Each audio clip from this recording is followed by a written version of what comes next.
Peggy 18.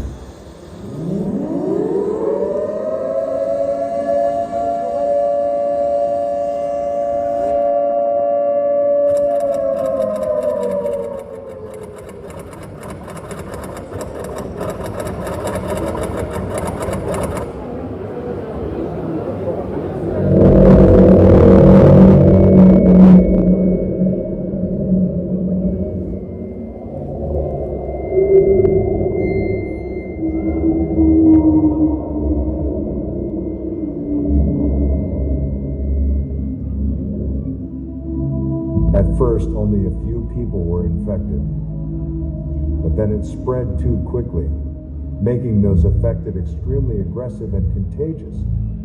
Very soon, almost the entire population fell victim to it.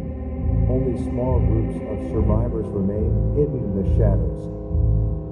What about me? I travel alone from town to town, looking for a past world, in search of a last hope. I have no choice. I have to be vigilant. The road to recovery is endless. Every day is a fight to survive, and there is no time to rest yet.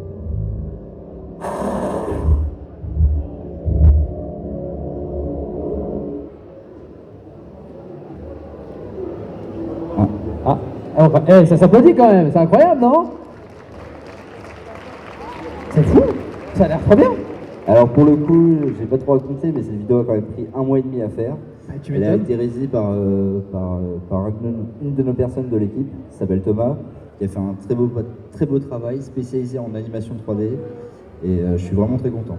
Bah, franchement, ça a l'air top. Alors, par contre, le mec qui habite à Charleville, c'est un expatrié anglais du coup. C'est ça. C'est ça. Faudra le mettre dans l'histoire. Ouais, c'est John. John, il était en Angleterre, il est venu à Charleville pour le boulot. Bon, ça s'est pas bien passé. Il y a des zombies, ils sont arrivés. Du coup, John, il est resté tout seul. Ouais. Forcément, il n'avait pas d'amis ici, donc il n'avait pas pu se faire infecter. Il croisait personne. Ah ouais. Ouais, je te donne des. Je prends note. Bon. Est-ce qu'on a des petites images de ce qu'on vient de voir, mais peut-être en plus en détail sur le trailer? Voilà. Donc là, on a une vue aérienne vraiment de la place Ducale. Peut-être qu'on va pouvoir voir justement quelle est la partie de la place Ducale qu'on va pouvoir jouer.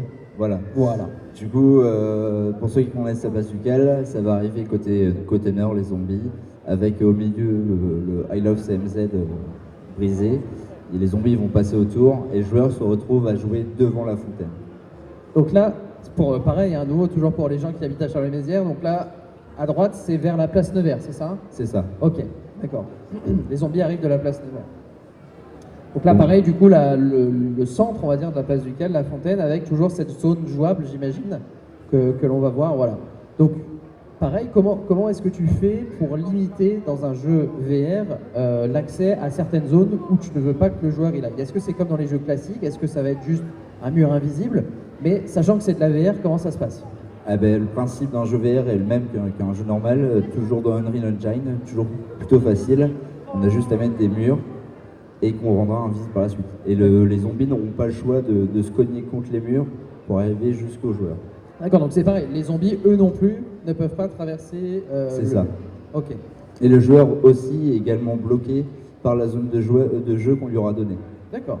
Bon, le seul problème qu'on a encore, c'est le jour où on jouera à la place Ducale, c'est comment bloquer le joueur physiquement sur une zone. Ouais. Oui, effectivement, parce qu'il va falloir du coup presque que tu recodes, enfin je sais pas si tu vas devoir recoder quelque chose, mais ou alors tu t'arranges pour faire en sorte que la zone jouable déjà limitée de ton côté soit la même que celle où les gens se trouveront place Ducale réellement, mais ça c'est pareil, ça va demander un petit peu d'organisation. Voilà. Au fait, ok. Comment ça se passe dans le jeu? Est-ce que tu as qu'est-ce que tu as pour te défendre justement? Quel personnage est-ce que tu joues? Qui est-ce que tu vas pouvoir tabasser?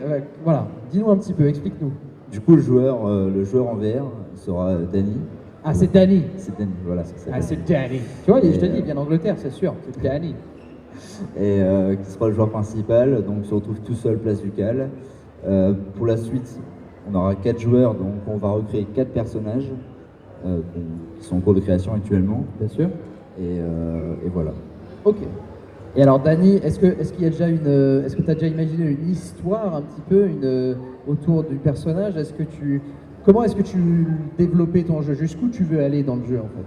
Alors, Est-ce nous, que ça va être juste on va dire un seul monde avec plusieurs niveaux de difficulté éventuellement et ça s'arrête là, ou est-ce que tu aimerais bien carrément créer tout un univers et tu poses une très bonne question parce qu'en fait, nous, l'avantage, c'est qu'on dessine beaucoup en architecture.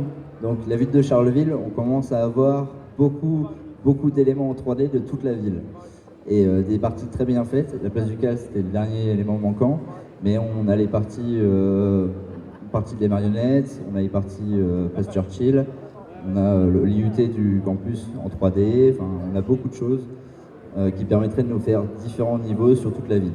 ça serait incroyable de faire un truc, alors j'imagine que ça demande énormément de travail, hein, de faire carrément un Charleville à monde ouvert où tu puisses te balader, bon pas forcément tout Charleville, mais tu vois entre la place Nevers, la place Churchill, effectivement la place du Cal bien évidemment, peut-être descendre jusqu'au quai de Meuse avec le musée Rimbaud, et que tu aies comme ça toute une zone jouable avec des quêtes à effectuer à droite, à gauche, bah tiens là tu dois aller place Churchill, puis tu dois retourner au quai de la Meuse, et puis ensuite tu dois aller place Nevers. Enfin, Alors, le seul problème, c'est qu'on est sur de la réalité virtuelle. Donc, Ouais. par rapport à un jeu classique, tu prends un jeu GTA, c'est une très grande map, mais c'est très facile parce qu'en fait, tu précharges pas le monde qui est en externe.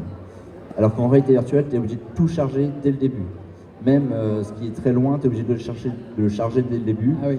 Et vu que tu vois tout en 360, tes pieds, la tête, tu es capable de tout traverser, le jeu devient très lourd. Ouais, Donc en fait, j'imagine. on est obligé de passer de niveau en niveau pour accéder à un nouveau monde. D'accord. Comme ça, tu les charges les uns après les autres et c'est beaucoup moins lourd. C'est ça. Ok, d'accord. Bon, on a Dany. Dany, Dany. il est là. Il sait pas ce qu'il fait là, mais il se retrouve là. Et malheureusement, Dany, il doit se défendre. Du coup, alors moi j'ai bien aimé, il y avait un jeu de réalité virtuelle qui était un jeu de cow-boy.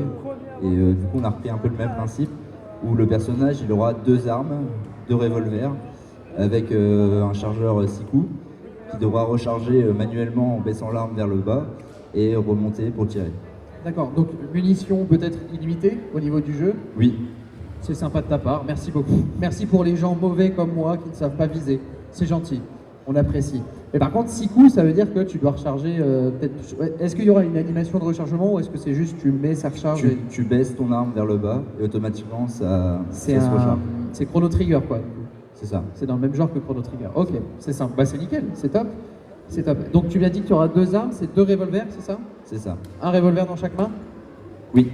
Ah, ça Et va par être la incroyable. suite, on verra, mais vu qu'il y a un mode multijoueur, pourquoi pas que chaque joueur ait une arme différente. Donc Ok. on a toute une catégorie d'armes, ça peut être un fusil longue portée, un fusil de chasse, enfin voilà. Et ça c'est pareil, j'imagine que le Unreal Engine permet quand même de bien aider sur la création des armes, la mise à disposition des armes pour les joueurs, etc.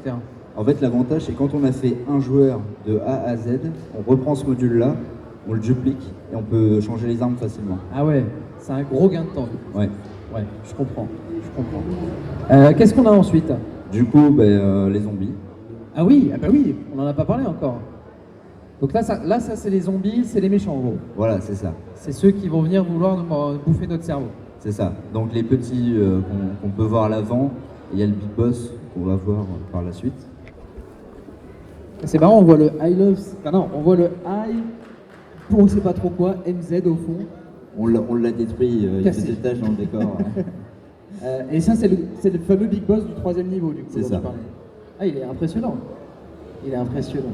Et ces parties-là sont plutôt faciles parce qu'en fait, une fois que tu as programmé un zombie, programmé un big boss, c'est juste remettre le code sur le big boss et lui dire bah, tu seras plus dur à tuer.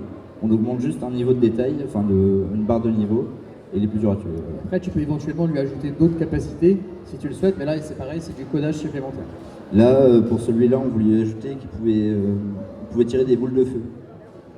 Ah, carrément. T'es comme ça, toi. Pourquoi pas?